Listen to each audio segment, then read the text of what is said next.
یونان کی مرکزی بندرگاہ پورٹ وولوس کے ساحل پر اچانک تازہ پانی کی لاکھوں مردہ مچھلیاں نمودار ہو گئیں۔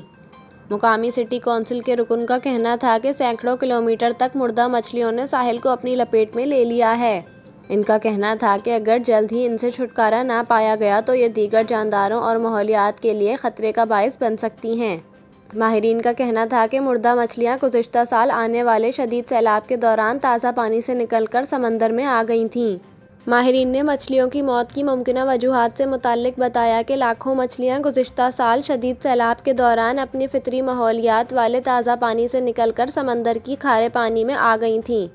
تازہ پانی جیسے فطری ماحول کے برعکس کھارا پانی ممکنہ طور پر اتنی بڑی تعداد میں ان مچھلیوں کی ہلاکت کا سبب بنا ہے۔ غیر ملکی میڈیا رپورٹ کے مطابق مقامی حکومت کی جانب سے ساحل پر لاکھوں مردہ مچھلیاں نمودار ہونے کے بعد مچھلیوں کو سمندر سے نکال کر ٹھکانے لگانے کا عمل شروع کر دیا گیا ہے۔